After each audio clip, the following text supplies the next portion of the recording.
నేను national mart అని పెట్టారు కదా మొన్న ఓపెనింగ్ రోజు మా ఫ్రెండ్స్ మేమందరం కలిసి సరదాగా పోయి చూద్దాం అని చెప్పేసి వెళ్ళామన్నమాట. వెళ్తే దానికి నేను రివ్యూ ఇవ్వాలనుకుంటున్నాను. సరే మొత్తం చూసాము, ఏమి జనం ఇరగబడుతున్నారు, అక్కడ ఫ్రీకి ఇస్తున్నారు అన్నట్టుగా మేము పోయినట్టే మాలాగా అందరూ పోయి ఉంటారు దాదాపు. పోతే ఊకెందుకు రావాలి, ఏదో ఒకటి కొనుక్కుందాంలే అని చెప్పేసి ఇగో ఈ పెన్నులు తీసుకున్నానండి. ఓం నమ శివాయ రాస్తా కదా, అందుకని ఈ పెన్నులు నాకు ఎక్కువ పడుతున్నాయి అని చెప్పి ఈ పెన్నులు తీసుకున్నా. సరే 5 రూపాయలు కదా, 5 25 ఏముంటుంది అని చెప్పేసి తీసుకున్నా. కానీ దాని మీద 23 రూపాయలు ఏముందండి. ఇగోండి 25 రూపాయలు 25 ఉందట్టుంది, కానీ మరి బిల్లులో 23 వేసింది అనుకుంటా. అయితే ఇది 5 పెన్నులు 5 25 అని చెప్పి తీసుకున్నా. సరే బొట్టు బిళ్ళలు కూడా తీసుకుందాము అని చెప్పేసి నేను దీంట్లో పోసాలండి. ఫస్ట్ ఉండటం ఎట్లుందంటే ఇగో ఇలా ప్యాకెట్ లో ఉంది, దీనికి ప్లాస్టర్ వేసి దీనికి పక్కన ఇట్లా డబ్బా పెట్టాడనమాట. పెడితే ఏంటి వాడి ఉద్దేశం ఏంటంటే ఈ బొట్టు బిళ్ళలు తీసి ఈ డబ్బాలో పోసుకోండి అన్న ఉద్దేశంతో పెట్టాడనమాట. అయితే నేను ఇక అలానే పోసి పెట్టాను అనమాట. ఇగోండి ఇలా బొట్టు బిళ్ళలు పోసి పెట్టాను. ఇగోండి ఈ బొట్టు బిళ్ళలు మామూలుగా మనకి ఇగో ఇన్ని వచ్చినాయండి, దీంట్లో ఇగో ఇన్ని వచ్చినాయి. సరే ఎంత లేదన్నా కూడా 20 రూపాయలు 30 రూపాయలు ఉంటుంది. ఈ బొట్టు బిళ్ళ ప్యాకెట్ బయట షాపుల్లో కూడా 10 రూపాయలు ఉంటుంది. సరే ఆ బయట ప్యాకెట్ లో ఏంటంటే 10 రూపాయలు ఇన్ని ఉండవు. సరే 3 ప్యాకెట్లు వేసుకుందాం, 3 ప్యాకెట్లు వేసుకున్నా కూడా 3 పదులు 30 రూపాయలు అవుతుంది. ప్లస్ ఈ డబ్బీ ఒకటి ఉంటుందండి. ఈ డబ్బీ ఎంత అవుతుంది, అయితే ఒక 5 రూపాయలు లేదా 10 రూపాయలు వేసుకోండి, టోటల్ గా 40 రూపాయలు అవుతుంది.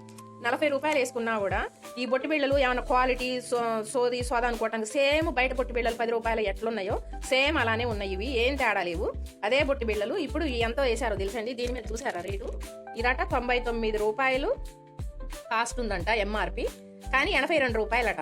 అయితే మేము చేసిన తప్పు ఏంటంటే మేము ఇంత తిరిగి చూడాల, ఎంత ఉంటుందిలే 10 రూపాయలు 20 రూపాయలు ఉంటుంది, వచ్చి ఊకెందుకు పోవాలా, ఈ ఒక 10 రూపాయలను ఈ డబ్బా ఒక 10 రూపాయలు ఉంటుంది కదా, సరే 20 రూపాయలు అని చెప్పేసి నేను మా ఫ్రెండ్ కలిసి ఇద్దరం కూడా చెరొకటి తీసుకున్నాం అనమాట.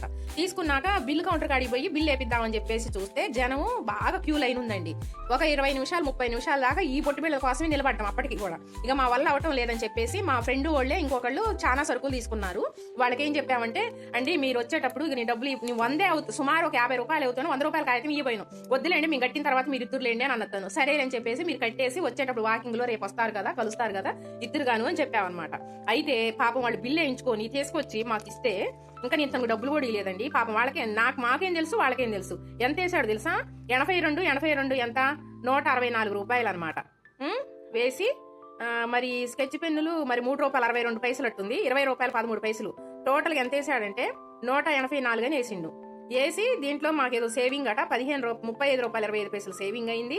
ఇంకేదో 1181 అని చెప్పేసి టోటల్ 233 రూపాయలు అయింది మీకు.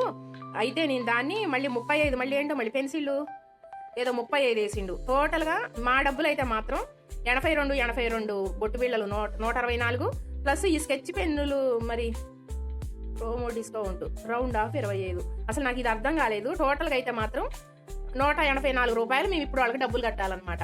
ఇది ఈ బొట్టు బిళ్ళలు ఎవరన్నా చెప్పండి 82 రూపాయలు ఉంటాయా, మీరే చెప్పండి.